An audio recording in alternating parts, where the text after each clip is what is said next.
Hello viewers, আশা করি সবাই খুব ভালো আছেন।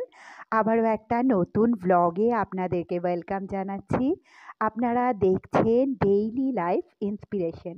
তো সঙ্গে থাকুন, দেখতে থাকুন ব্লগটা।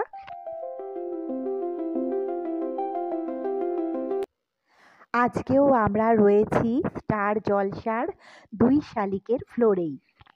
আজকে প্রচুর আর্টিস্ট এসেছে। তো একটা সিন চলছে, যেটা বাইরে হচ্ছে, একটা সেট তৈরি করা হয়েছে বাইরে। আমার আজকে বিকেল বেলায় কল ছিল, বিকেলেই আসতে হয়েছে আমাকে। তো এখন এসেই প্রথমে আপনাদের জন্য চলে এসেছি ফ্লোরে। ফ্লোরের এই কিচেন বা এই দিকটা আগের দিন দেখানো হয়নি, তাই জন্য এই দিকটায় নিয়ে এসেছি আজকে। আর এই যে এইখানটা দেখুন কি সুন্দর করে সাজানো। এই জায়গাটা আমার বেশ ভালো লাগছে। আর এই যে শট চলছে বাইরে, বলছিলাম মশারি টাঙানো আছে, ওখানটাই এতক্ষণ সিন চলছিল।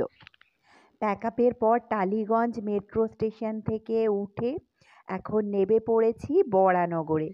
আর পরের দিন যথারীতি আবার চলে যাচ্ছি সেই স্টুডিওর দিকেই, নামবো টালিগঞ্জ মেট্রো স্টেশনে।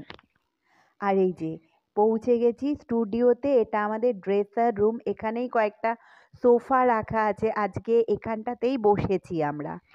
এসেই অবশ্য প্রথমেই আমাদেরকে ড্রেসার রুমে এসে ড্রেসটা নিয়ে নিতে হয়, তারপর চলে এসেছি এখানটাতে শ্যুট হবে। আজকেও প্যাকআপের পর সেই মেট্রো করেই এসেছিলাম। দমদম মেট্রো স্টেশনে নেবে সেখান থেকে চলে এসেছি দমদম রেলওয়ে স্টেশনে। তো এখান থেকেই আমি ট্রেন ধরে বাড়ি ফিরবো, বেশিক্ষণ লাগবে না অবশ্য। তো বন্ধুরা, আজকের ব্লগটা এই পর্যন্তই। আমার ব্লগগুলো কেমন লাগছে কমেন্ট সেকশানে অবশ্যই জানাবেন। ভালো লাগলে আশা করব চ্যানেলের সঙ্গে থাকবেন।